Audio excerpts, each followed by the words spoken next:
नवदुर्गा स्मृति गायत्री चौक छोकनपारा लखराम में संगीतमय श्रीमद देवी भागवत का आज 7वें दिन में कथा श्रोताओं ने लगी भीड़।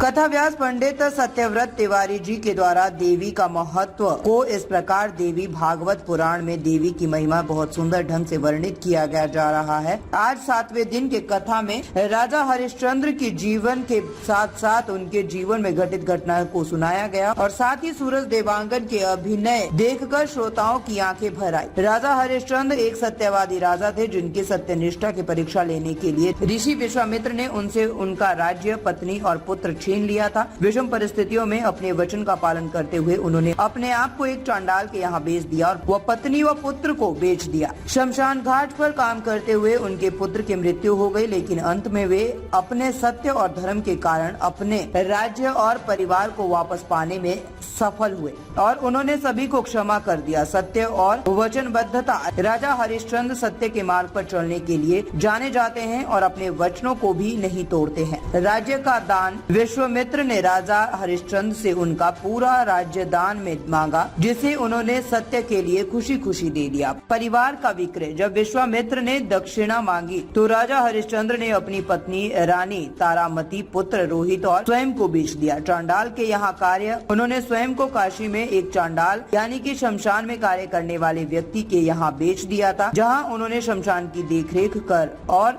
वसूली का कार्य किया। पुत्र का देहांत। इसी बीच उनके पुत्र रोहित की सांप के डसने से मृत्यु हो गई, जिस पर भी राजा हरिश्चंद्र ने सत्य के सिद्धांतों को नहीं छोड़ा। अंतिम परीक्षा। विश्वामित्र ने रानी तारामती को डायन का आरोप लगवाकर मरवाने का काम भी राजा को सौंपा, लेकिन राजा हरिश्चंद्र ने अपने सत्य का पालन किया। सत्य की जीत। राजा हरिश्चंद्र के सत्य और धर्म के पालन से प्रसन्न होकर भगवान सत्यदेव और विश्वामित्रा ने उन्हें उनका राज्य और परिवार वापस दे दिया। पुनः अयोध्या लौटना। राजा हरिश्चंद्र अपनी पत्नी और पुत्र सहित अयोध्या लौट आए और वर्षों तक सत्यनिष्ठ होकर प्रजा की सेवा की। श्री नवदुर्गा उत्सव समिति देवी भागवत करने में महिला समूह सदस्यों की विशेष सहयोग है। उनके द्वारा सामूहिक धन इकट्ठा करवाकर यह आयोजन करवाया जा रहा है।